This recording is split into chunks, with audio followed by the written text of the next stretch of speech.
We're about ready to get this thing started.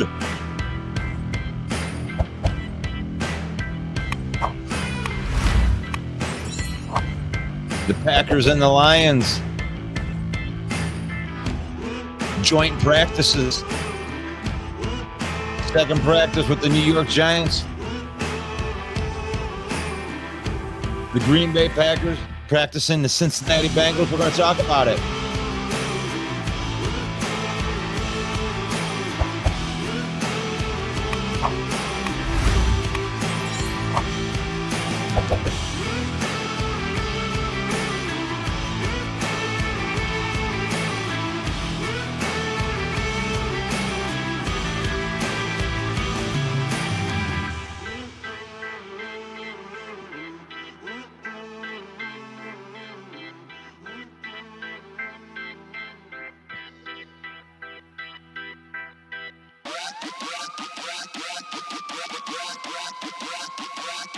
You like that? Playoffs? By the power of Raw. By the power of Raw.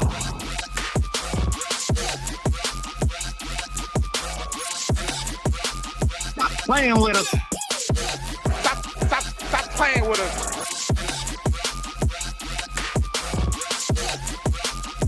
You like that?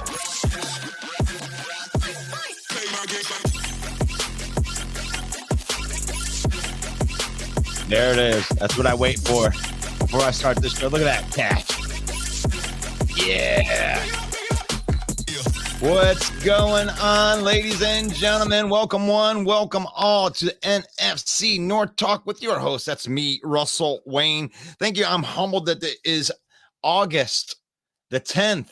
And there's a bunch of football fans in here, man. We ain't even into the first preseason game yet. We talking about practice. Follow our Facebook page at Detroit Lions Villain Squad, and please share this content right here. If you're watching right now, you obviously are a big football fan. We're trying to get out into as many networks as possible. Your network is way cooler than my network, so please share this content. Put a heart or a like on this or a thumbs down on this if you think that our takes suck, which most of them do, and that's all right. And subscribe to our YouTube channel. And yeah, and if you want to involve yourself even more, we really do appreciate the people that share and like this content because it helps us reach more and more people. Welcome to the show. Welcome everybody that is in the comments already, like TJ and Sebastian, our everyday listeners like Robert with the Go Pack Go, and good seeing you on here, Brent. And here we go. I got main event Mike on the line right now. I've been waiting patiently. How are you doing, brother, today? I'm doing so good. It's 8-1-0 in the 8-1-0, and I'm ready for the season to get started. I mean, it is crazy. And one of the first things I wanted to wait till you got on here to bring up, one of the things that I wanted to bring up right off the bat was the contract details for Teddy Bridgewater came out. Did you hear about this? I did. $5 million max. I think it's just incentive laden. It is $2.5 million if he just rides the bench, which is like $1 million more than Sudfield. I mean, what a great deal. I mean, I'm thinking that this was going to be we were talking $10 million, Mike. We were like, it's okay. We could pay $10 million for a good backup, right? I think now we know why it was so long from the time Brad Holmes put the offer out there to the time Teddy Bridgewater comes in and signs, because it's such a low ball offer. Brad Holmes is an absolute villain. Oh, you got to like that. I mean, come on. Frankly, my dear, I don't give a damn. Well, that's what the Packer fans are saying, but all the Lions fans are like, You like that? how do you not just love the crap out of that? Your general manager is a G.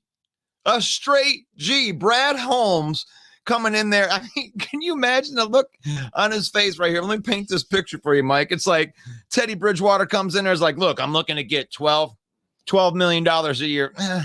Nah, I don't know. We're just not gonna do that, man. I mean, we can give you $2.5 million. How's that sound? Well, I'm gonna go play the field. Okay, man. Well, I mean, the offer's on the table for you. And then he comes back and decides that he wants to play with a winner and ride the bench behind Goff and be good with that and get paid $2.5 million to ride the bench. You've had enough of that shit. So do we know the details, Russ, of how the contract gets to $5 million? Well, I know, I don't know the exact numbers, but I know that he has to start in a injured spot. He has to start games for the Lions. I don't know how many games that is. If you know that, you can throw that into the comments. We're not really the news breakers here. We just like running our mouths. So, oh my gosh. We don't break the news. We regurgitate the news. We regurgitate it right there. And let's get into some of these comments right here that we have so far. Sebastian says, good morning to all the Detroit fans. Danny Dimes lit up and improved secondaries of yours yesterday. I love how they only have one part of the story in that. I mean, all of the rival fans look and cherry picked all of the bad news out of camp. And that's what they throw. Good morning, people from Calvin. Eric, good morning, man. I can't wait for Saturday. TJ says hi. And Jason says, don't mess with Aiden Jenkins. Robert's got to go, Pat. Go in there. What up, Lions fans? Robert throws the first punch right there. Bridgewater is done, but congrats. Right. Wow. He's not as good as Magoo or Sean Clifford, I suppose. Yeah, I mean, I would say that the Lions got the best backup quarterback in the league, and they got him at a discount. You can't knock Brad Holmes for going out there. I mean, $2.5 million is an insurance policy. Not only is it not bad, but that's outright robbery that he could have gotten. He could have gotten more money if he went somewhere else. He wants to play with a winner. I'm pretty sure about that. So, going through the Lions practice, and let's go through some of the notes. I listened to all the podcasts that were out there, and I like we said, we're happy regurgitating information because we are not blessed enough to be at the practice field like some of these other guys. We would love to have a press pass and be able to watch all this stuff for ourselves, but unfortunately, all we have is the information that is given to us. First of all, Jonah Jackson's injury isn't serious. He missed practice again. We were without our starting guard, but they really want to get the other guys reps, the younger guys. You know, Jonah Jackson's spot on this roster is pretty good. I mean, it's pretty supported. The offense with Sam Laporta, he looks the deal. That's report out of everybody's camp is that Sam Laporta is the real deal and looking like a steal. Coming from go ahead. Why don't you comment on that? Because you had some info on that too about Sam Laporta. Oh yeah, Sam Laporta. The best endorsement that I've heard about it is right out of Dan Campbell's mouth. When asked who stood out, what are some of the young players that really pop out? What's the first thing comes to your mind? And the first name out of Dan Campbell's mouth was Sam Laporta. And coming from a former tight end like Dan Campbell, I totally trust that input. I think we got a great gem in the second round here. I mean, he was under a lot of people's radar, but of course the Lions were on him from day one. They went to his pro day. They interviewed him at the combine. They brought him in for a camp visit, right? Or a building visit. So he was a guy they were targeting from the beginning, and we're starting to see why. This regime's ability to identify talent has been second to none going into the third year now. So, and I've also heard out of these other camps, you know, they keep on talking as if they think that Sam Laporta is better than TJ Hawkinson. Nobody will come right out and say that. I think one of them actually did come out and say that he's just better than Hawkinson. I think it was the Locked On Lions with Matt Derry, and he doesn't pull any punches. He's just like, look, he's going out there. He's making the plays. They have somebody that they like better than TJ Hawkinson in this, and he's proven it so far in training camp, impressing everybody. And that's not the only one that impressed there. How about this? They were trying fades in the back of the end zone with Jahmyr Gibbs. This guy's going to be a pass catcher. We do have to say it was a bounce back day for the Giants starters when it came to the Dandy Dimes did a little bit better. Slayton was said to have a pretty good day. When I say starters, I mean Slayton, Danny Dimes, and Darren Waller showed out. And it's not like they won the game or won the day. Yesterday, the Lions dominated the practice, all three phases, every single part of it. There was not very much good to report from the New York Giants camp. Yesterday's practice was even, and it's portrayed as if, they got torched all day long, but it was a bounce back day. They didn't get killed this time. So what do you think about that, Mike? Well, I mean, the receiving core for the New York Giants has been one of the worst in the league for the last 3 years, and it really hasn't gotten any better as they invest all their money into quarterback and their running back. They still are deficient at wide receiver. So I think this was probably expected that the Lions would dominate this team in a joint practice. And then, like Dan Campbell said in his presser, that's what this is about. It's about tug and pull and letting each team, you dominate one day, they dominate the next day. And that's exactly what Brad Holmes said. It's giving both teams a chance to see what they can do well. So I don't buy too much into it. Let's face it, it's a joint practice, right? They're not going full speed. They're not hitting the quarterback. But all reports, even from the New York Giants side, with the Lions in the first day, just dominated them. And then in the second day, it was more even. So either way, in no scenario did the Giants dominate the Lions, and it's going to be very interesting tomorrow night to see how this preseason game shows out, and I'll be really interested to see if both starting quarterbacks start the game. Yeah, and I wanted to go a little bit further here because I did take some notes on the notes right here. Derek Barnes is running exclusively with the ones right now. Derek Barnes is they're ahead of Campbell, so right now the starting linebackers appear to be Alex Anzalone and Derek Barnes with Rodrigo and Campbell running with the twos right now. In the notes, Branch had another sack, but he looked human on a couple of the other plays, but he did have a sack. Sutton had a very, very strong day. And here's a note that I wanted to throw at you that I wanted you to comment on. With the second team, Broderick Martin, Kaminsky, and Pascal stood out. And there was a point that they had 4 sacks in a row to just dominate the second team. So when it comes to the second and third team with the Lions defensive line depth, it's an embarrassment for the other team so far. I want you to comment on that. Well, we love this report, right? Lions received a lot of knock for not drafting a defensive line in the draft, not really addressing it in the free agency market. And that's because Dan Campbell and Brad Holmes know that they're already one of the deepest teams in the league at defensive line, maybe behind only the Buffalo Bills, where they have 8 guys they can rotate in and out. They can change looks. Dan Campbell was asked about it in his presser, and he was specifically asked about James Houston. Do we expect James Houston, to be lining up there and starting on the other end from Aiden Hutchinson? He said no. What we like to do is we like to move him to the Sam linebacker in some schemes. So we'll see James Houston coming from the linebacker position and from the edge. Also, Charles Harris wasn't playing last year. Charles Harris is back, and according to Dan Campbell, he looks great. This is a guy who's a former number 1 draft pick. He's had over 7 sacks in the season. So having him back fully healthy with a full camp just solidifies this line even more. You got Kaminsky and Buggs and Hutchinson and Pascal and Aquaras. You can keep on going. James Houston, you can keep on going down the line. And these are guys that would start on the Bears. These are guys that would start for the Minnesota Vikings.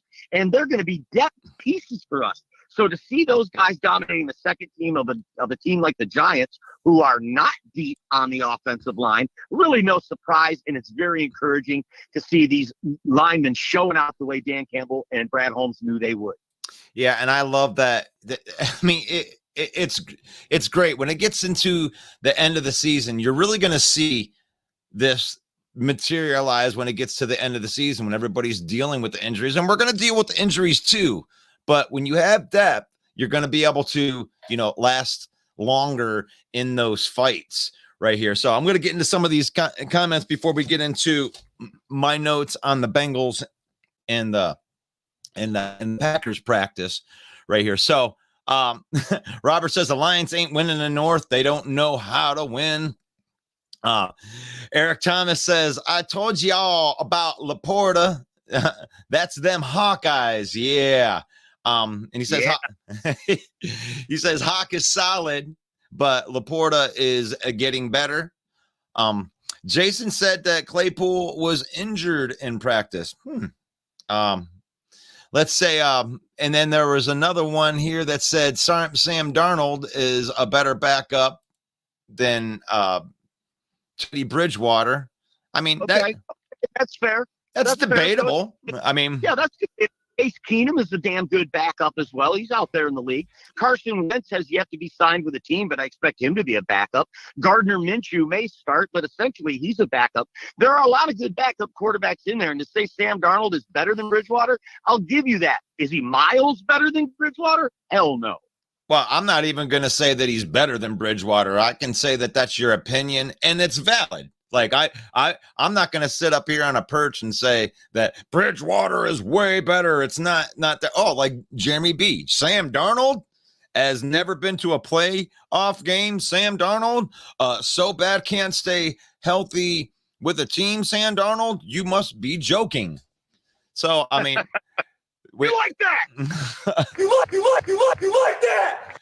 You get 3 on that because here's an opinion. Somebody came in with an opinion that, okay, well, Teddy Bridgewater is better than Sam Darnold. Sam Darnold is better than Teddy Bridgewater. But here's the thing. They were 2 sought after backup quarterbacks.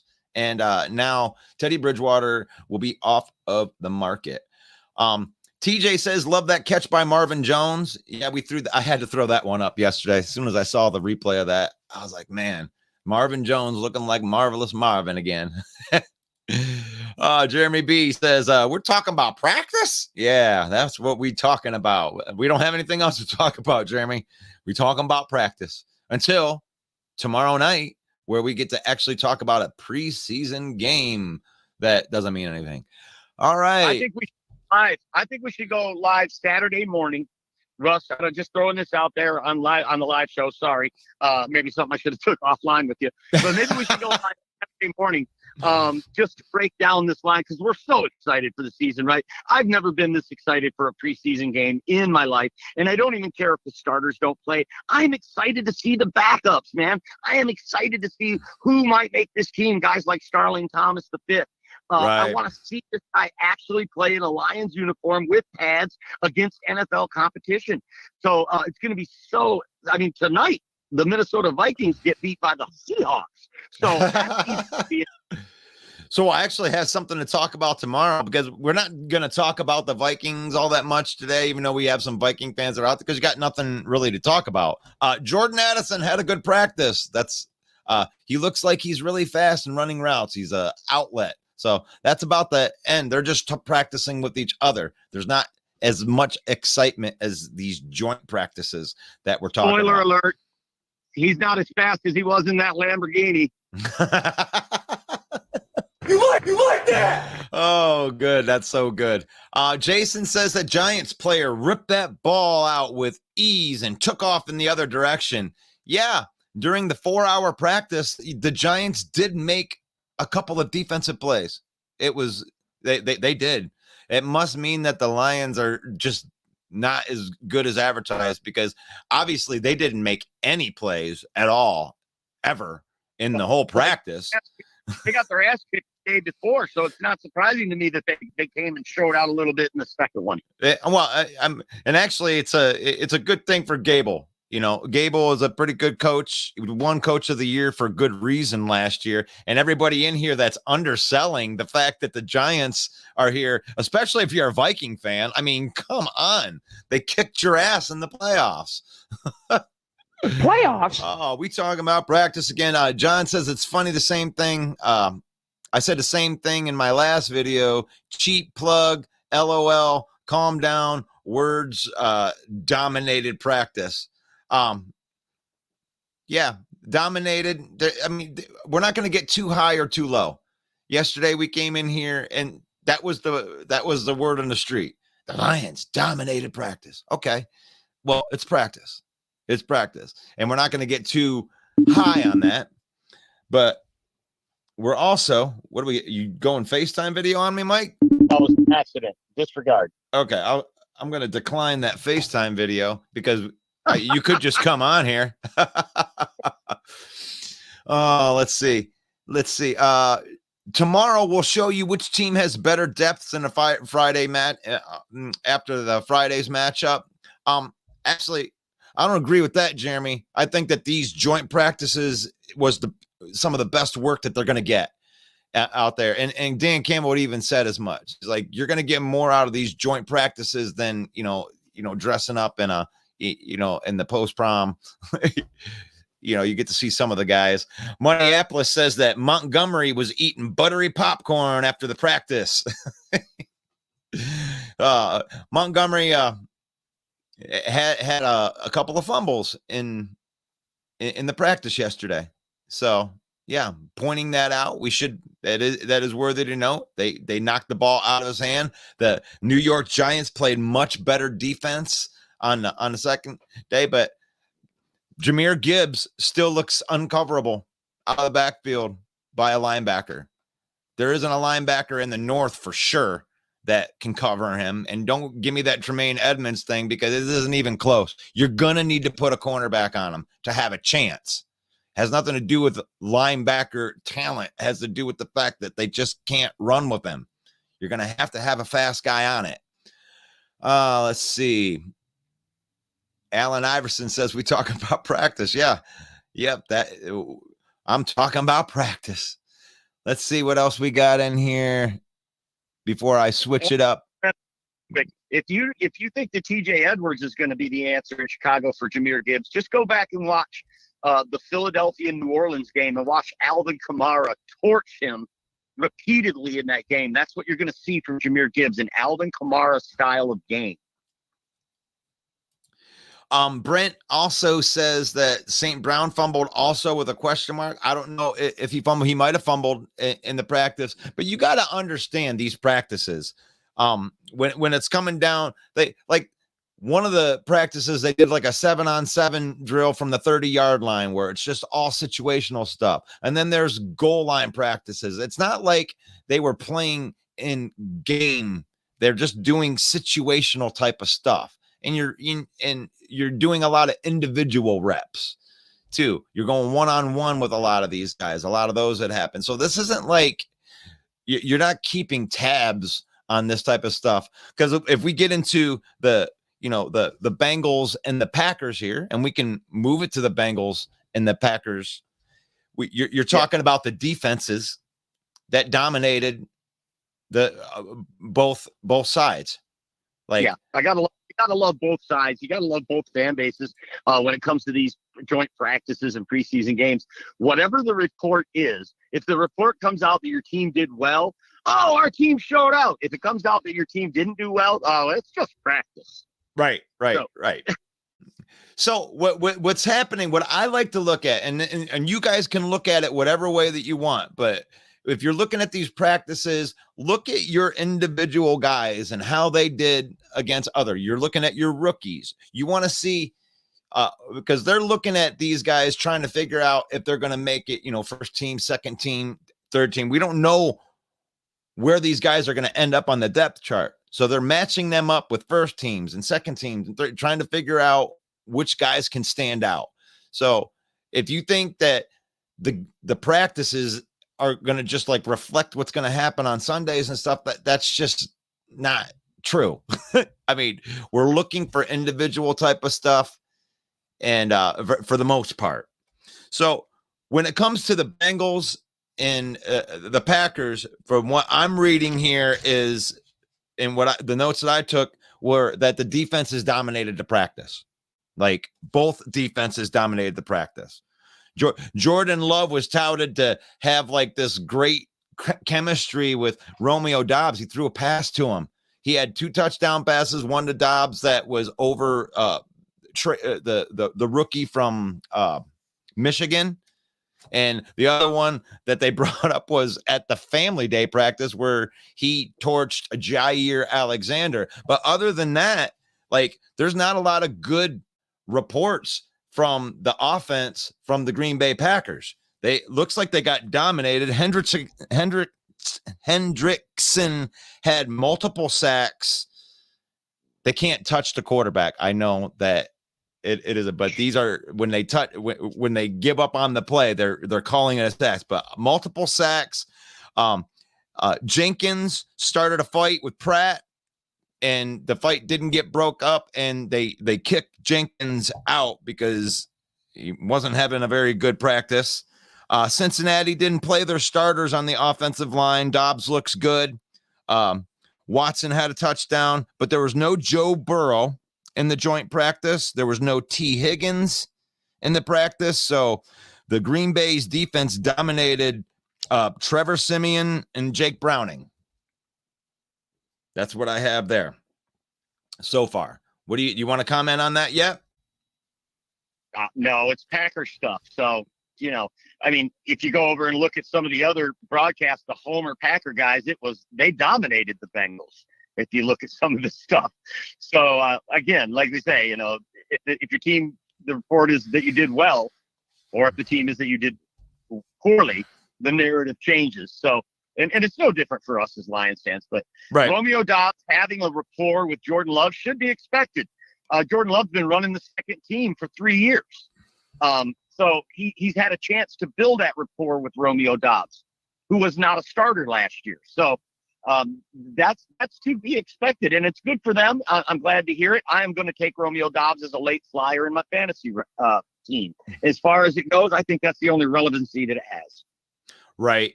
Moneyappolis said the team that leaves with no injury wins.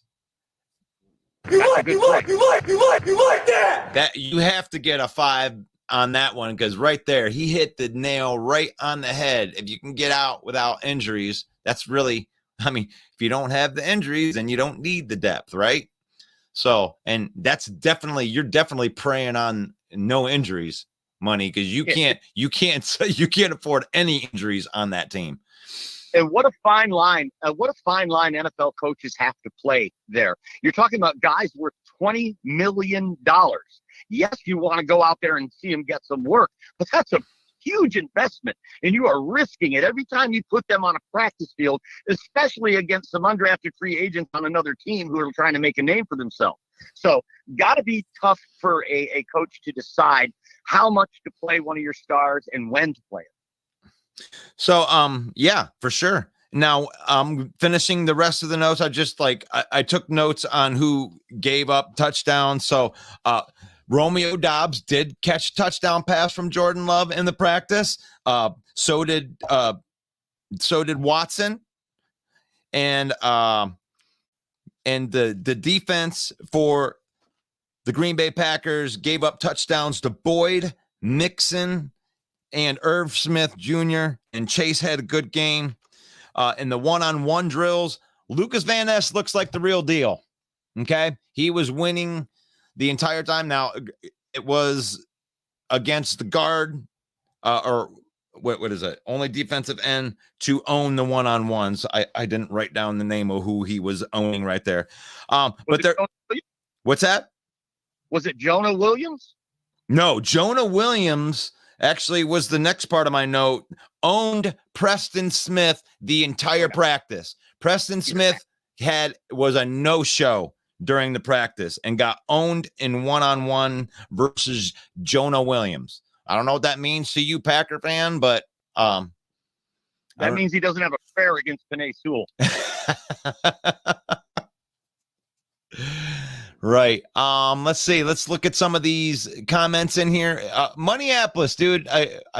When I say goodbye to Mike, I definitely want to have you come on here. I'm going to send you an invite because I would love to have a talk with you. But he says players are real loose at these practices, so I usually don't look too much for the mistakes, and that's a good call too. You like that?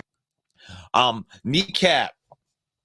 My kneecap man right there. Jeremy B says, love what I'm hearing about Onwuzurike. So let's have a conversation about Levi Onwuzurike.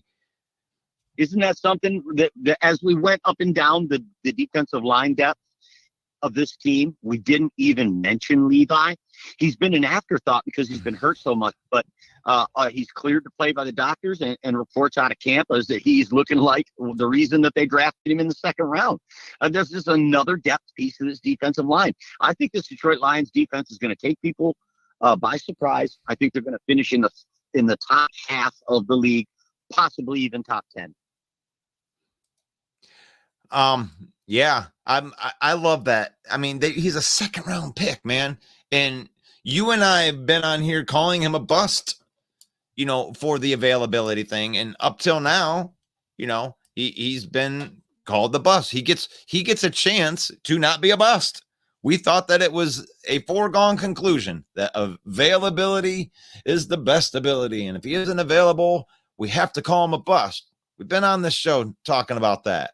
But he's going to have a chance to live up to that second round billing. And he's working exclusively with the twos right now, from what this looks like. From what I'm getting reported here on here, I got Jeremy B's reporting, right? And that's pretty cool. I mean, we didn't think that he was even going to have a chance to make the team, and now he's repping with the two. He might actually make this team, Mike. That's awesome. Let's see. Hendrickson had 7 sacks the first day. Is that true? Is it 7 sacks? I know that he had a good game, but man, 7 sacks? Is that true, or is that Jeremy B just being a homer and believing one report? I want somebody else to go in there because that seems like a lot. And anything. That's a lot of sacks. Who is Hendrickson? What team does he play for? The Bengals. He's their defensive end. It was a big free agency pickup from last year, and had a career year. Brent asked, so he was dominating the Packers then. Totally dominating. They had no answer for Hendrickson. Let's see. Brent DeWitt says, any update on Joe Burrow's injury? No update, but he did go out to the field. I listened to the Locked On Bengals podcast, and that's what they had said. It was a pretty big deal for him to go out there, and he did his little Joe Burrow strut. That's what they were talking about over to the other side of the field. He was engaged with the twos and the threes, helping out and all that. But it looks like he could be cleared to play before the beginning of the season. He might actually start week 1. That was the report. So I hope that answered your question, Brent. Sebastian says hard to test the Packers D without Joey B. Yeah, for sure. You're going up against Trevor Siemian. I don't know how much you want to brag about that, but they did. They dominated the starters did. So got a couple of those from other people too. It's fun to watch hungry guys fight for roster spot, though through no doubt.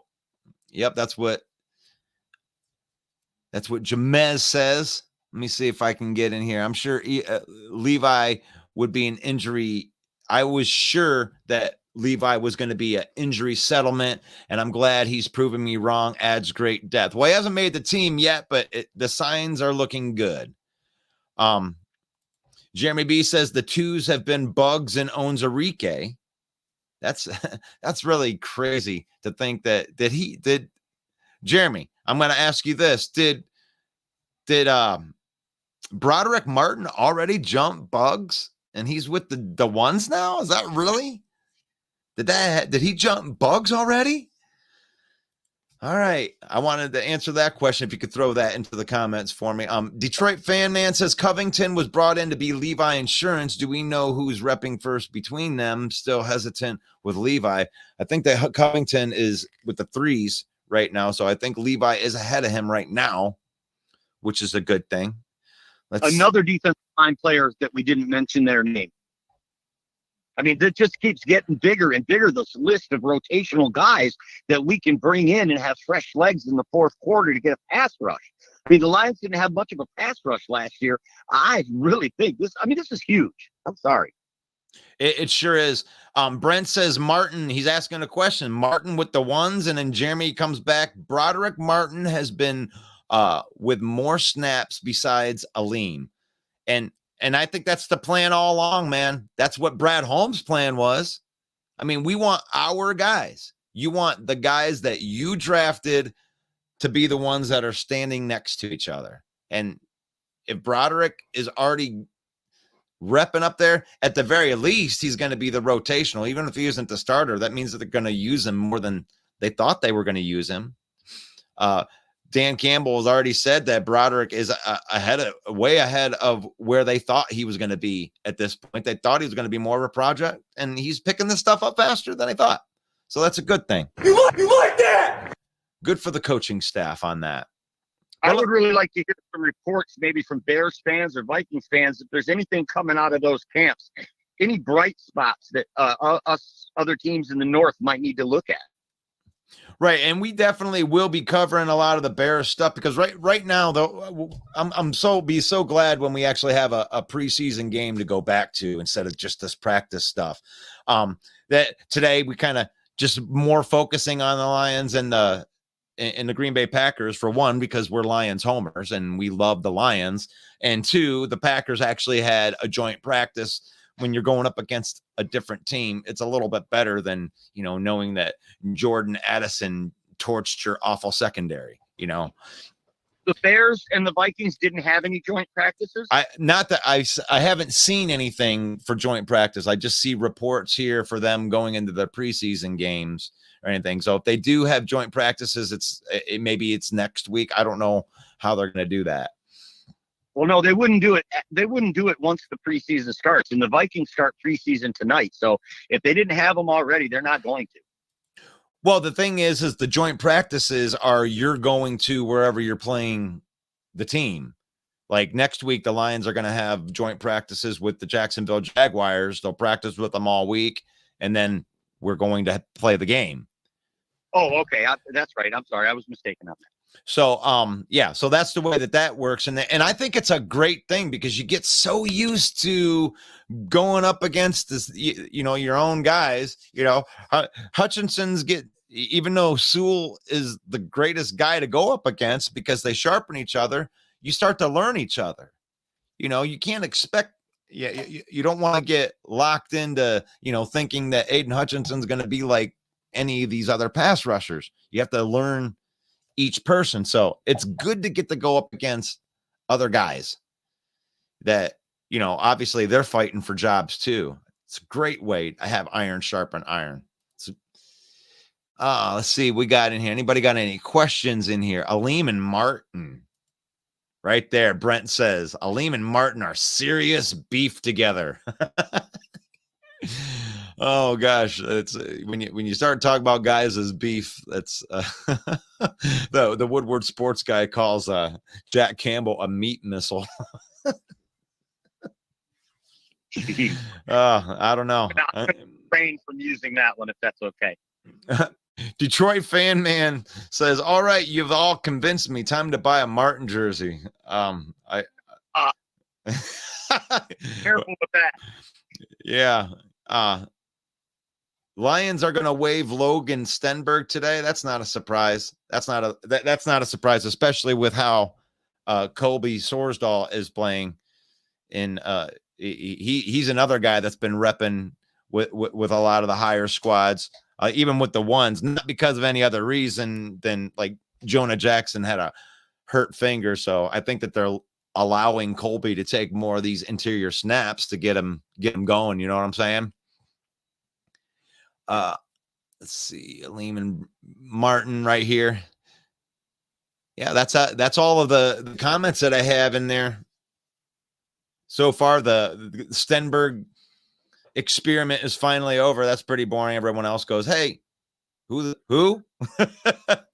Logan Stenberg. But if you're a Packer fan out there, I mean, you don't get. Did anybody watch any of the practices? Got any thoughts on what the Packers are doing? Because right now I'm seeing Viking fans in here, and I just want to talk about the Vikings. Then, if they want to talk about some Vikings here, man. Looking through the comments in there. Opportunity to sign off and plug the show. Yes, please do that. It's the NFC North Open Mic every Monday night at 7 p.m. Eastern Time. We have all 4 fan bases in, and we're talking smack. It's a trash talking time, even though there hasn't been much trash talking lately because everyone's kind of scared. But bring your thick skin, leave your feelings at the door, and don't forget, starting August 17th, it's the return of the Detroit Lions. It's the Main Event 365 podcast show. We will be talking about Detroit Lions for a full hour. That's August 17th as we get ready for this regular season. It's the Detroit Lions Main Event podcast show. Well, take it easy, Mike. You have a great day. All right. God bless you. One pride. And that's Main Event Mike. Love having him here in the morning to talk a little bit of football with me in the morning. The morning talks with Russell Wayne, 11 a.m. Eastern time every single morning. But now comes the time where I'm going to open it up, have you guys come in. If you want to have a conversation with me, I'm calling Jamez out specifically if he wants to come in and give me an update on these Minnesota Vikings and why should the Minnesota Viking fans believe in this team. And Jamez is one of the best Minnesota Viking fans that are out there. And he tries to keep it real, even though he comes off as a homer. But he is a defender of Kwesi. He's a defender of the moves that the Minnesota Vikings have. They are the NFC North defending champions. Why should we believe that Minnesota is going to repeat and not be at the bottom of this division going from first to worst? Because all of the other teams got better on paper. You didn't get better on paper at all. You regressed on paper, and we need to understand why you think that, paper doesn't mean anything. Well, why can't we look at the numbers and look at the guys that you have lost and think that you're not going to go backwards, that you're just going to recover from losing Dalvin Cook and Adam Thielen? It's just Addison and Hockenson are just going to step in. Hockenson has a contract injury right now. It was a nasty one. Came right in and snuck up on you, didn't it? That contract injuries, they sneak up on you. Good morning, One Pride. Jason Smith says, good morning. Sebastian says the Vikings' bright spot is Brian Flores' scheme. Honestly, it's confusing this solid offensive core. The Vikings joint practice against the Titans and the Cardinals. Is there any reports on that anywhere? I'm looking at, or is that happening at some other time? I don't know. I didn't see any reports on the Vikings joint practice. Let's see. Almost 700 pounds of defensive tackle fury with Broderick Martin and Aleem. That's crazy. Those guys are going to be hard to stop in the middle. They got him just for run stuffing. They should be much better against the run this year. Kneecap with biting kneecaps. Jeremy B says, which means that the backups will be Glasgow and Sorsdahl. And John Kapler says we need an awesome nickname for Aleem and Martin. Yeah, well, we'll have to say, I mean, let them win the spot first. Aleem McNeil becoming his body transformation was amazing. When it comes to, being a 330-pound fat guy last year and coming in all buff and flexible, that's pretty cool. So we got a lot of Lions fans in here. I love it. I love the Lions support in here. And while I got all these Lions supporters in here, please take the time, go over to the Villain Squad and give us a like. Like this video, share this video. I would love to see you, follow the Detroit Lions Villain Squad. If you're a Lions fan, love to have all these Lions fans in here commenting and being excited about the Lions season. So, Kneecaps says he has been a decent backup center with the threes. Ryan Swoboda. So Jeremy's good at all those deep names in there. So I wonder if he'll make the team. Kind of doubt it. Those are guys that are kind of in the back of the on the bottom of the depth chart, scrounging, trying to get in there. Packers defense is turning the page. That's what Jason says. And they had a pretty good game of practice. They did.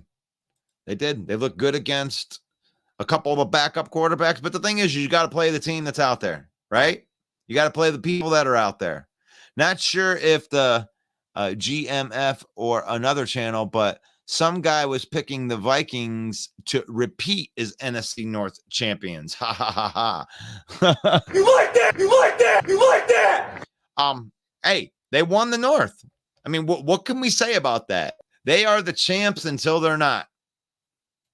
So right now we have to crown them because that's what they are. I do believe that the Lions are going to win the NFC North, and there isn't a damn thing the other three teams can do about it except for run their mouths. But you ain't going to do anything about it. You're not going to win the fight. You're not going to win the fight. Our big guys are going to beat the shit out of your big guys. And that's just the way it's going to be. And that's the way it is. And that's all it's ever going to be. By the way, after week 18, the 49ers and the Eagles sent thank you cards to the Seahawks for winning because they didn't want to face the Lions. Oh, my gosh. You like that? I'll give you a double on that one. Jason, 10,000 lakes of tears. And then, you get an extra one because that was kind of like an add-on. So that's almost like Jeremy B getting 2. Jason adds on the extra. You like that. Sebastian says teams have never won on paper, Russell. Yeah, they do win on paper, Sebastian. Last year on paper, the Philadelphia Eagles were one of the best teams on paper, and they made it to the Super Bowl. They didn't win the Super Bowl, but they were really, really good on paper. So sometimes the teams are as advertised. And teams have never won on paper. That's how can you say that? How can you say that? So every single year, some team that nobody thinks is going to be good wins the Super Bowl? No. Patrick Mahomes has been the best quarterback in the league for like 3 years. Nobody is surprised that they went to the Super Bowl. So, I like having a good team on paper. I like having a good team. I would rather them be good in reality. But being good on paper isn't bad either. Vikings are not good on paper, but you're hoping. You want them to buck the trend and not be, the typical team. Oh, you're just good on paper. But you want to be good on paper. You want to know that your fan base is behind all of the moves. You don't want to be the fan base that's just justifying all of the moves that everybody else thinks is bad and trying to find the silver linings. And I'll tell you what, Ken Doby from the Chicago Bear Mafia or whatever, I shouldn't say mafia. They don't like the mafia. Well, the Chicago Bears, he supports the Chicago Bears better than anybody that I know. Ken Doby could take the worst situation in a row. I listened to him last year talk about Mooney being a bona fide number 1 wide receiver. And he had all the great reasons for it. So I understand what it's like to have a bad team and then to be like, wow, well, Trey Flowers could be really, really good. Oh, the Patriot way. I've been wrapped up in some of the stuff, but I don't get wrapped up forever. So when they don't pan out and you're looking at a bad team, I don't have any problem bashing you when you prove me wrong in a bad way.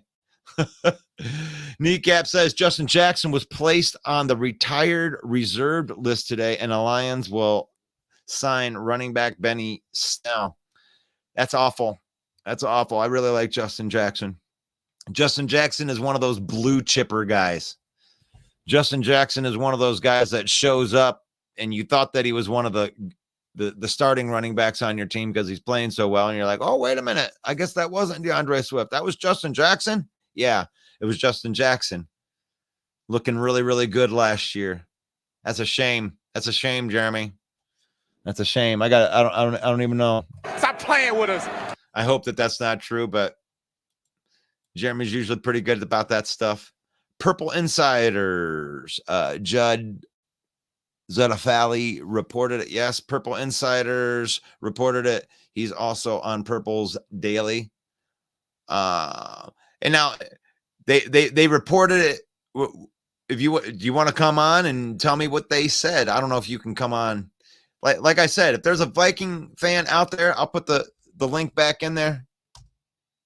I mean, I'd love to hear a report on the Vikings, but if not, I'll just keep on going in with your comments right here. It's all good. John Kapler says, if we're being honest, it's more like 650 pounds. With them, it's 315 and 335. Yeah, that's a lot of guy to block. You're gonna have a hard time. And really, these two being in there like that, John, it's not like we're going to get a bunch of sacks from these guys, but what it's going to help is the guys on the end, because of that big meaty middle. I think Aiden Hutchinson and James Houston and Josh Pascal, the guys that are on the outside, are going to eat this year because you're going to need 3 guys to block those 2 at least. If not, trying to do 2 double teams, because Aleem was nasty last year when he was in the 3 technique. It was crazy. It was crazy how good he was last year. So he might be able to be there the full time. Green is turning the page. It's an elementary back.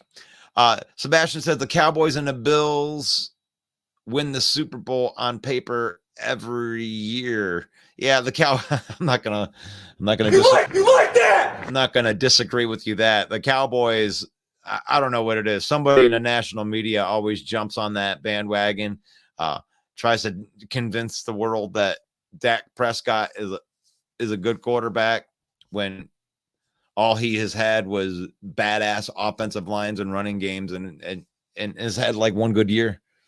The Cowboys are the hype people all the way. And then there's the Bills. Well, at least the Bills made it to a AFC championship game and can win a playoff game. At least the hype actually meets the paper right there. But the Bills are always there right on paper too. Ever since the breakout of Josh Allen, who, I don't know, I think people are starting to turn on him as well. Jason said, I remember lots of Raider teams in the 80s loaded with talent on paper, but it never transpired. Yeah, it is good like that. And honestly, with the Lions, I don't think the Lions are all that great on paper. I think where the Lions are good is with the guys that they drafted that are going from year 2 to year 3 and from year 1 to year 2. It's ones from the outside where you guys don't know about some of the later round guys. When you stack draft classes like that, you have to be better. It's only a matter of time. You got these guys on $1.50 contracts when you draft them. You know what I'm saying? You get Kirby Joseph. He's going into his second year. You got 3 years at a starting safety at third year money. You got him for $1.50 and a bag of Doritos, and you got a great safety in there. You know, you take a Lee McNeil, another 3rd-round pick. You got 2 more years with him to be, you know, that guy. He 3rd-round pick, $1.50. You know, you can load up on the other proven talent. You know, the paper guys, you can afford to bring in guys like Chauncey Gardner and Sutton and Mosley, because you've already got the whole depth thing figured out because you drafted good.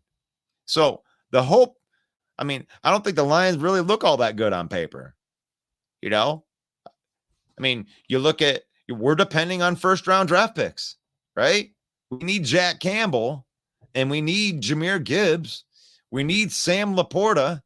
We need them to have big years in order for us to be good this year. So on paper, no, I mean, there's nothing on paper for those guys. The guy that might be second on our team in receiving has nothing on paper. 0 things. Brent says Benny Snell. Never heard of him. Who? Benny Snell. I think he used to play for the Pittsburgh Steelers. Nice backup. Same type of dude, though. He's the same type of dude that Justin Jackson is. 3rd down back, catch the ball out of the backfield, decent pass protection. That type of dude. Jason says, I remember a lot of the Raider teams. Okay, I already read that one. Come on, Russ, stop that. What greatest show on turf team are we closer to? The 99 Super Bowl winners or the 0-2 losing Rams? I don't know. I mean, we'll find out, right? They're one of the two. Both of them were really, really good teams. I would say that we're more like the Super Bowl winning ones, and not just because I'm a homer, but because the league hasn't figured out how to stop us yet. When you're a top 5 offense, the league is still trying to figure it out. So right now they're still trying to figure out. In 0-2, when they lost, you know, he had a couple of years. The greatest show on turf ended up getting figured out like every offense ever. There are no unstoppable offenses. You end up getting stopped, and then your offensive coordinator gets fired, or your players age out, or whatever happens, but your team ends up that whatever that is, the greatest show on turf or whatever type of offense that is, it ends up that defenses figure it out because it's the NFL. It's the NFL. And in the NFL, they figure you out. And the greatest players of all time were all figured out. Patrick Mahomes got figured out. You know what he had to do? He had to figure out how they figured him out and then figure out how to defend their defense.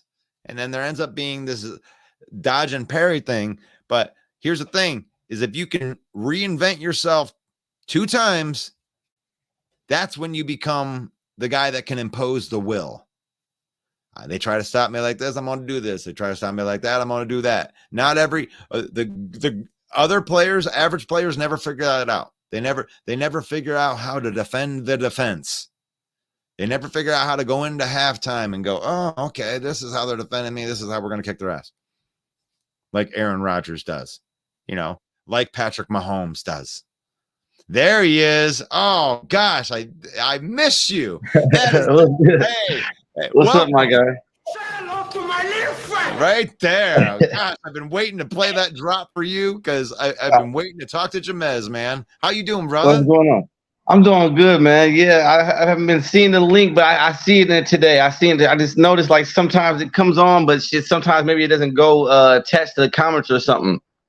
Well, you know what the thing is I got Bill the Packer fan and then Mike the Bear fan, and I don't have a Minnesota like partner yet, and we're trying to find somebody that can, it's kind of what we were trying to do with you last year. We want somebody to go run a page and do this professionally, and if I can find somebody that's professional that we can partner up with, we're going to be streaming into an all Vikings group too, because we we do respect the Vikings. I'm not running them through the ground because I yeah, I already know that. Yeah, I mean, shit, what's going on though, man? I've been watching. I've been checking it out and listening to the shit. See, a lot of people see like, and Mike made a great point earlier when he said people, guys, they pick and choose when they care about shit. You know what I'm saying? Only take the good news, not the bad news. See, the reason I'm excited for camp and OTAs and preseason and shit like that, it's not about the fact that it counts or none of the shit's registered.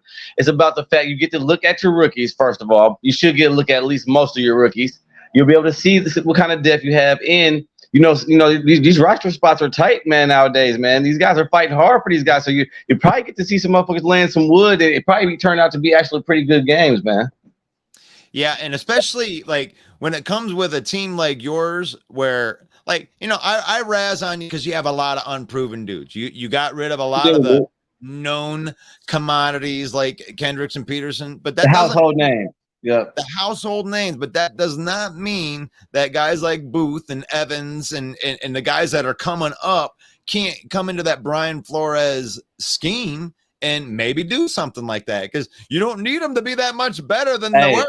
Hey, Russell, I want to give you an update. I want to give you an update, dude. Scratch them two dudes. Fuck them two. Fuck them two. I saw some shit the other day. Evans was out there getting his ass cooked. Lewis seen, but he's kind of expected to. But no, they said that guy's been acting like a dog and doing this thing. But no, the name I want you guys to hear from me first. The guy this guy got to watch out for is undrafted guy out of Cincinnati. Ivan Pace Jr. at linebacker. You know he's what? The one. Yeah, he's the one coming on strong, man. They said right now he's nose for nose. They said he's likely to start, man. He's likely to be out there with the guys day one, week one. Yeah, I'm looking. I know the other day I was part of my daily routine now is I have to go to all four of the fan bases and kind of look at the headline news and everything. And I have heard a little bit about Ivan Pace has been climbing up that depth chart, and you guys are playing tonight, right? You guys, I think tonight. Yep. Oh gosh. Yep. That'll be beautiful. Right after I'm done with my church rehearsal tonight, I get to watch a football game. And that's why I tell these guys, man, football is football. Sometimes you just got to take what you can get. Well, I'm telling you right now, because there is a football game tonight that I guarantee you tomorrow morning in the morning session at 11 a.m. Eastern or 10 a.m. Central Time, we will be talking about these Minnesota Vikings and what we saw in that game tomorrow morning. So you're more than welcome. And actually, you're one of the people that can actually get on here and talk with Main Event Mike. I will let you on in the beginning part of the morning because you're Jamez. Because no doubt, bro. But everybody else, you got to work up the ranks, man. And the way that you do that is by jumping on to our every Monday night show. It's the NFC North open mic at 7 p.m. Eastern. It's the home of the bad takes, and you want to get, don't bring your feelings to that one. And don't bring your feelings to that one. But see, Russell, that's the one where everyone can shine. Whether you say some shit that makes sense or not, you got to think, man, if they've been watching long enough, guys like John Doran come on. We got all kind of crazy shit going on. So don't think, I'm going to come on here and these guys are just going to embarrass me. No, trust me. We've heard worse. But what happens, and this is the fun thing here, it's like when you got a show that encapsulates four fan bases, right? Like anytime you open up your mouth, you're 75% wrong. And it's such a it's so good because smack talking happens. And then about 10 minutes into the show, then everybody gets all the crap out of the way. And then there's good football banter. I think it creates the best football banter because we don't allow no bullshit on the show, And another thing, Russell, another thing people got to understand is, even though we're all rivals, we hate each other and we beef in the comments and stuff like that. When you think about these divisions, in one sense, we're all still a big family and such, So I hate to say it, but at the same time, even though we don't want to see each other winning Super Bowls around this motherfucker, but you like to see, like I'm excited for the Lions stepping up. Now when they played Minnesota twice in those last 3 weeks, all that shit goes out the window. That's just how it goes. That's just how it goes. You know what I'm saying? Just like when players leave here, they say, "Oh man, you guys shitting on Dalvin Cook." Man, I hope Dalvin Cook shines, but whatever team he signs on, the day they play the Vikings, I hope that motherfucker gets put in the county jail. I hope he gets. I hope we bottle his ass up like Heineken, man. That's just how it goes. That's right. And that's the beautiful thing about it, man. We can have that good mentality, but actually what you just said right there is, out of all the insults that I get on this show, and everybody want to call me a homer, all the whatever they're going to call me, that was the worst insult that you could give me. Oh man, I want to see the Lions do good. No, you don't. No. That's the No, worst. I don't want to see him. I don't want to see him do good. Not do good. I'm excited for the fact that they're upcoming. Just from they're kind of in the same boat as the Vikings, but just the fact that a lot of Lions fans who stuck through it thin and thin, and that they've got something to be excited about. I'm excited too. God damn it! And like I said, when they ain't playing the Vikings, I'm gonna troll right along with that as long as they ripping the right person's ass. I feel you. I definitely feel you on that one. But you actually have there's some great Viking fans that are in here. And I just want to give a shout out to him, like Sebastian Cole. I know that he is an avid Viking fans. And then there's JC. JC's in here almost every single. And no matter what shit I'm talking, and I'm willing to put myself out there. I'm on record. I've been talking about it all summer long. I thought that you lost too much. I think you're going from first to worst in division, and I'm willing to eat the crow. But that is my stance on it right now. I thought the three other teams got way better, and I think it's just too much for you guys to overcome. And I'll be on here. I mean, put the crow that's the beauty of this stuff, man. That's the beauty of this stuff. When you're right about things and you predict shit to go the way that it goes, you get to boast about it. But when you're wrong, you see you're gonna have it coming from directions. See, I already expect when the Packers even to overachieve a little bit, that I'm gonna be getting 1,000 tags. I already know they still let me know about how I used to talk about Rashawn Gary. They still haven't let me forget about it. They still haven't let me forget about it. So, it comes with the territory. And so you just have to be man enough to take it when your time comes, man. And a lot of guys around here, they can't take it. they can't take it. And I'll still say the stuff about Rashawn Gary. You guys talking like this guy, like he's going to have 20 sacks. This dude never had 10 sacks in a season in his life. Still. No, not yet. No, he hasn't had any. 0 times, and you talking like he's a top 10 pass rusher? Get out of here with that right now. And that's another thing about Packer fans. You can't even give a guy no recognition without them going off the deep end. He's like, yeah, man, I see improvement in that guy. Well, yeah, you should have been seen it. We told you, man, he's the best. He's the best ever. Yeah, I don't know. I mean, and I looked at when I looked at the NFC North, the huddle, with the way that this joint practice went, I wanted to listen to, Locked On Packers, Locked On Bengals, and you would think by the reports that came out in NFC North the huddle from all the Homer Packer fans that Jordan Love went 100 for 100 with 95 touchdowns, no interception. It was just free sailing, and Romeo Dobbs was torching everybody. Yeah, it was not that. It was a defensive dominated practice from all accounts. And in the one-on-one drills, you had Lucas Van Ness show out, but Preston Smith got owned by Jonah Williams in the one-on-ones. So all of this Preston Smith getting tossed like a rag doll. They got handled in that. And your defense dominated Trevor Siemian. So did Joe Burrow even take one snap? No. Joe Burrow was out there going, good job, guys. Yeah.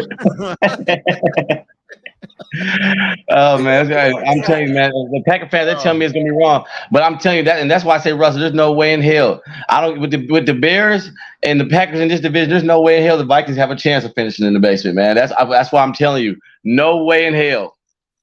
Well, we'll have to see about that. And thing is like, even if it comes in, if the Bears are in the basement, as long as the Lions ain't in the basement, I really don't care who's in the basement. I feel you on that. I felt like there was going to be a fight for that second place spot, and I really, the homer me, I must say, I think the Lions are going to go and they're going to take the division by more games than one, and there's going to be a dogfight for that second spot, and that second spot may be worth a playoff spot too. So I'm not. It definitely could be a wild card spot. But I mean, Jordan Love. I mean, he's still unproven. That's out there. He's done nothing to make you think that he's gonna like be an elite quarterback or anything like that. Congratulations on having the best quarterback in the division, voted on by the players. Kirk Cousins is the best quarterback in the division. Goff, the second best quarterback in the division. As the 66th overall player, and then I think that Cousins was in the 40s, 42 or something like that. I think it was 40, something like that. Finally, some love for these quarterbacks. It's my quarterback. And I think that Jared Goff and Cousins have so much in common with being underappreciated pocket quarterback. Your thoughts on that? I think not as far as they're being underappreciated, and I think their skill set is practically the same, man. Like I said, they're a 1A, 1B kind of combination. I just think when Cousins do a little throw, you can give both of them a nod in a couple of different categories against each other. But with Jordan Love, this is the thing I'm trying to tell the motherfucking Packer fans.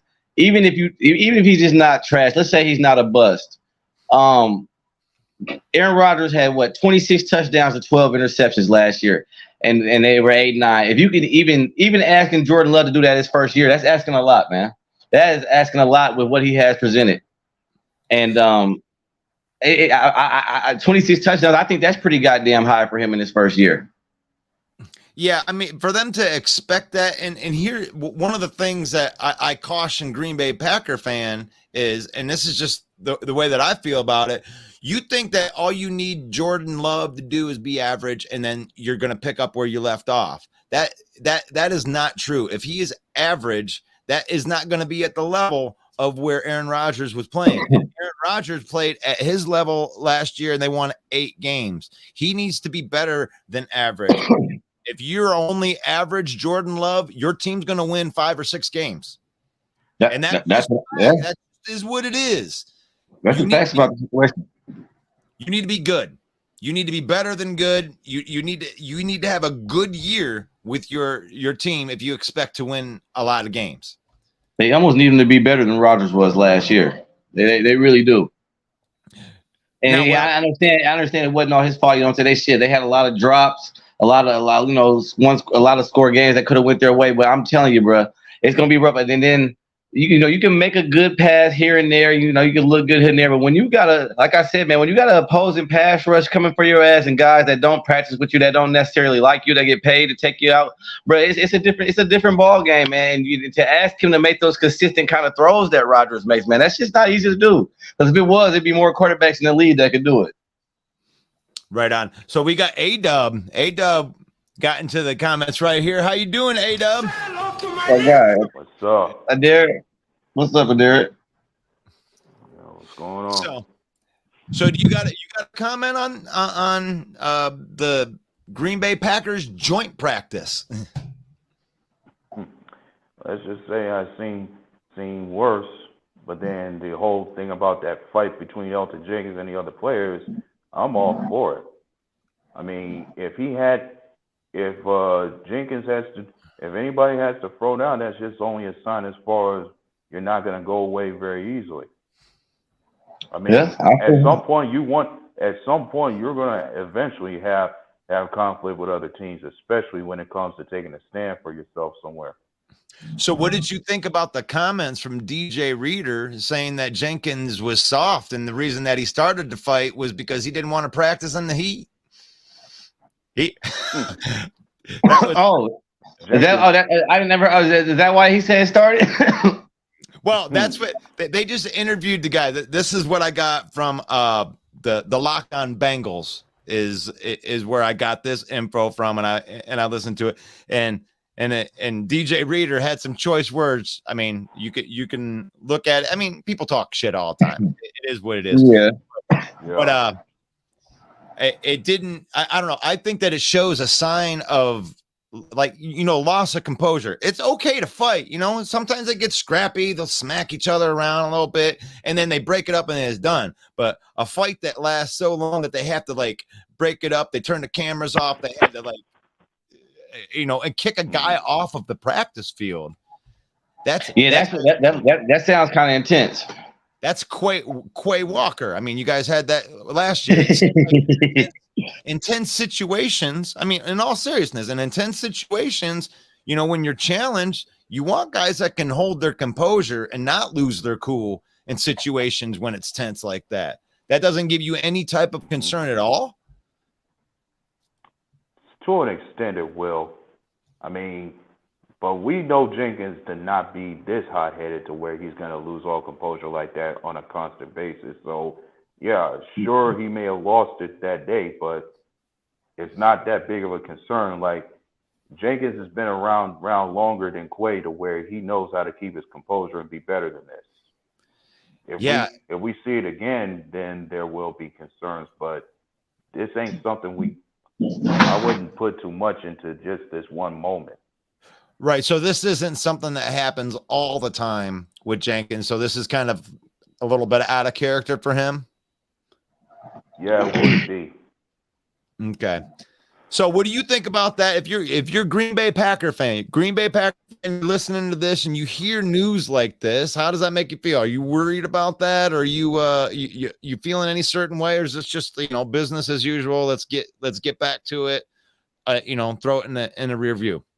Throw that in the comments. That would be really, really cool. What do you think about that, Jamez, as a Viking fan? Well, I agree with both sides of the coin, man, because at the same time, I love to be there to see it, to have all the facts in the situation. But, whether it's between another team or if it's a little skirmish or fight between players, sometimes you need that, man, just because, temperatures are flying out there. And then sometimes that's how some guys band together and become brothers. Sometimes it takes that.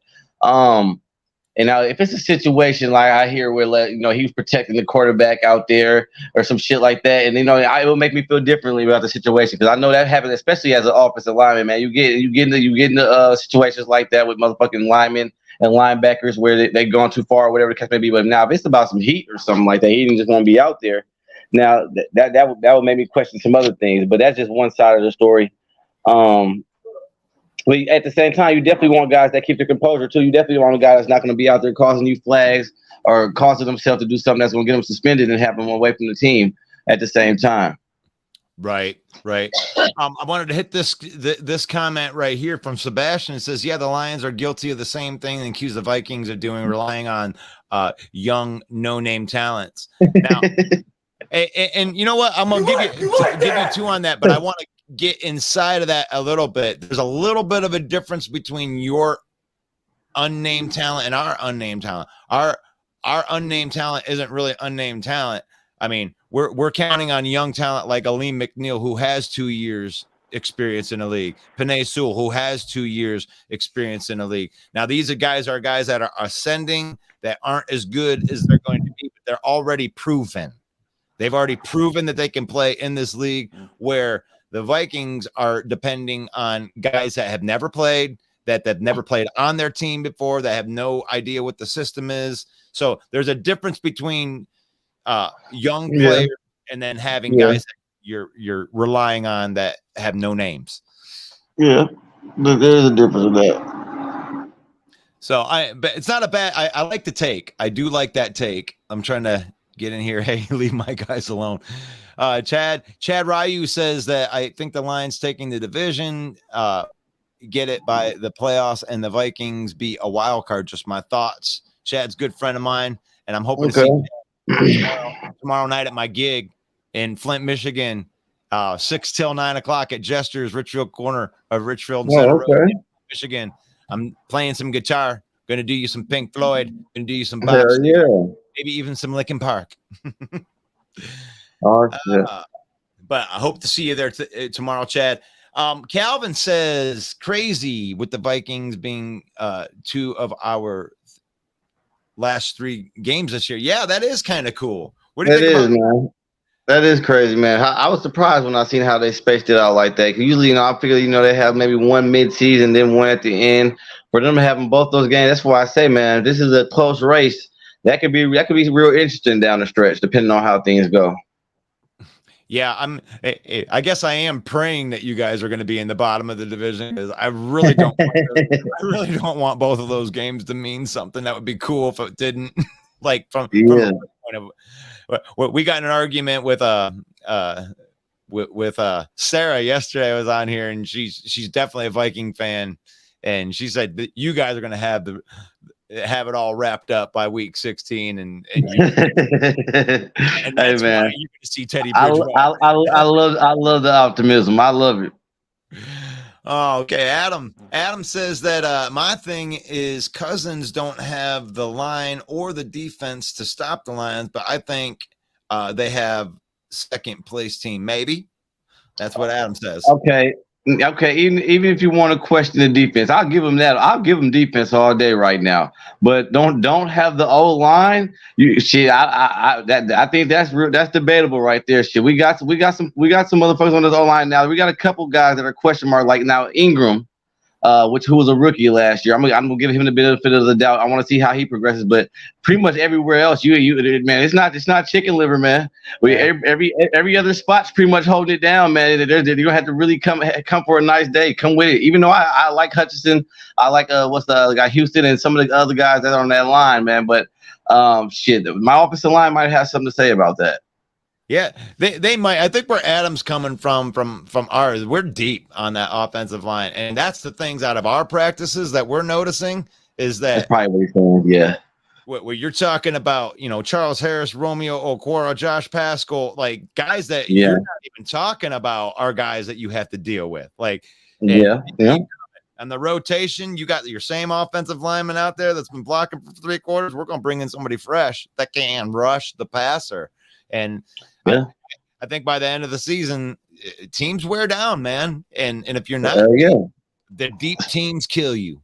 Especially when you get into the fourth quarter in a tight goddamn game. That's why I think they say you can never have too many O line or too many D line. Never had too many. So, and that's what Dan Campbell said right at the beginning in his press conference. On the way up, we're gonna drag people out into the ocean. We want to be able to outlast people in a fight. Jason says that the system is already there for Jordan Love to prosper. Just put in the work. It's that easy. I mean, shoot, drop a Hall of Fame quarterback right out of the sky, and that's it, right? Just Jason, I like to know what Jason defines as prosper before we continue on that, because the system, if you're saying system as far as what LaFleur and the staff brings to the table, I'll give you that. But he's got a pretty decent defense. I think that's gonna back him up. But man, I don't know if he's got the weapons he's gonna be needing to just prosper out the gate, man, with the experience that he lacks of, that he's lacking. I'm not so sure about that, Jason. And if it was just that week, I think if you reach into the NFL level, every NFL player is trying to puts the work in, or at least most of them do. But shit, it ain't that easy. Right on. Well, let's let what do you think about that, A-Dub? I mean, he's obviously is a Packer fan, so yeah. Defend your boy. If you're if you're talking about as far as the scheme and the play call with LaFleur to work with, then maybe he might be onto something. Like his case is like Jordan Love has been in the system. For him, it could be a matter of calling out Jordan Love for having been in the system and inside the team for about 3 years. You've had all that time to sit on the bench and learn and take everything in as far as what you watch Rodgers do, the way LaFleur coaches, the way this team operates. You've seen much of everything through those 3 years. And the thing is, like, everything you've seen, you should already know how everything goes, especially with the play call of LaFleur, since you're about to go in. So the question is, how well is his skill set going to be when he comes in? Oh, no doubt. I want to give him a benefit of the doubt. Now, if he was saying that just from being around for so long and being there for the 3 to 4 years, that he should be familiar enough with the system by now, Jason, I'll give you that all day, and that's a good take. But if he's just saying on the standpoint of the systems in place and that as long as he's putting in the work, he's good, that's where I would beg to differ. But now, if he's saying that right by now, like you said, Darren, he has to present the skill set now. If he presents that with what he already knows about the system, he should prosper. He damn sure should prosper. I would tip my hat to Jason if that's what he means. Yeah, and what I'll say about that is that's a good take, but when everything's going right, then that's cool. You know, every quarterback, and I think all 32 quarterbacks, you give them protection and they have time to make their reads and all that stuff, then that's all good. But what separates good quarterbacks from bad quarterbacks is, what are you going to do, Jordan Love, when you ain't comfortable back there? I mean, are you getting out of the pocket? Are you making miracles happen outside of the pocket and everything like that? Can you still throw accurate when you got a defensive line breathing down your neck on every single play, winning a game 13-10? Can you do that? Can you go and fail on 10 drives and then have enough to actually go up against that good defense and put one good drive together to win the game? Can you win under pressure? That's going to be the question. That's $1 million question. You'll be getting your answers this year, because in many ways, this year is pretty much a year of evaluation for Green Bay. Like, we're evaluating everything from this young team, this young offense we have, to the coaches out there. Pretty much everybody's under evaluation this year, especially when it comes to Jordan Love coming in. Yeah, for sure. The training camp fights prove that Matt LaFleur is a bad coach. I mean, that might be that's your boy. No. You think you're being a little harsh right there on it, but that's all right. Hutchinson is going to be the best defensive player of the year. Bets? Anyone? Okay. Anybody? It's legal to bet. It's your boy up, Jimmy. He wants to be defensive player of the year. He's taking bets right there. Rashnish. It's a broad statement. It's a bold statement. Rashnish was my favorite Bear fan that I hated at the beginning, and then now, like, we worked it out, and now Rashnish comes in and he understands how to play this game right there. Welcome. Good to see you on here, Chad. We're going to try to make it. Detroit fan man, the Rodgers training wheels are off. It's time to see if LaFleur is a real NFL coach. You like that? Yeah, it is. I mean, the chicken or the egg. That was one of the things. I co-sign that statement. Yeah, the chicken or the egg. A lot of the Green Bay fans love to blame Rodgers for all the bad stuff, and some of the Green Bay fans are definitely on that Rodgers bandwagon, thinking that he was everything. So we're gonna find out. Was it LaFleur? Was it Gutekunst? Or was it Rodgers? Who's in control of the situation? Who's gonna have egg on their face when it's all hey, somebody's gonna look foolish. I mean, right now, gosh, it looks like the New York Jets. It's like they keep on making really dumb moves with Aaron Rodgers being there, like trading their young wide receivers to bring in Lazard and Cobb. And I don't know about that, man. Oh shit, Rodgers had that on the ink in the deal. If that shit didn't happen, he was out. Bring in my boys or I ain't signing. Oh gosh, Adam McIntyre says a couple, but who deals with Hutch, Houston? Where's your depth? Yeah, I mean, those are good calls, man. You like that? Depth is what is so underestimated, and until you have it, you kind of justify it. You end up, I kind of been a Lions fan for so long, and you always have good starters.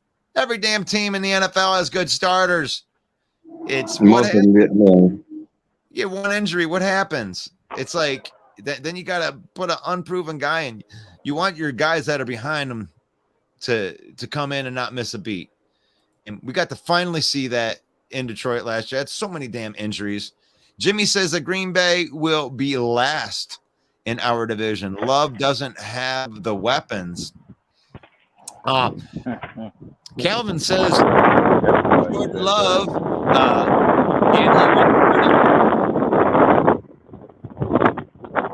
sounds like a tornado there in the Green Bay. Is that common here in August 10th? Jason, he says you can't have it both ways. Whackers, just another the way Go Pack goes. The way the Go Pack goes. You like that? Everybody's got jokes today. Thank you for coming on and having the jokes today. But we're actually close to having real NFL football. We actually get a game within the division to talk about tomorrow. Give us a nice little taste. But that's tonight, Russ. That is tonight. Well, we get to talk about it tomorrow. Is what I'm saying. Yeah. We do a recap. Yeah, give us a recap. So I'm saying that I'm at here. We're at 12:33, and I've hit all the comments in here. I like to always take it all the way to the end of the comments before I sign off in here. But I'm up against it right here. I definitely loved having Jamez on here. Gosh, it's good to see you. I'm glad. That means that we're getting closer to football when I start seeing Jamez. I'd love to see a Detroit Jesus on here at some point for sure in the near future. But I wanted to thank everybody for jumping on today and being part of the broadcast right here. This is the NFC North Talk with Russell Wayne. I am the host. We're here every single morning. We're going to do a bonus show on Saturday too, just because we have a preseason game on Friday that we get to talk about for two different teams. So we'll do a bonus episode on Saturday at 11. And man, from Russell Wayne, from Jamez, from A-Dove, from Russell Wayne, we appreciate everybody listening, especially on August 10th. For the love of God, we love it that there's avid football fans in here. But God bless each and every one of you guys. Thank you for listening. Get a one pride.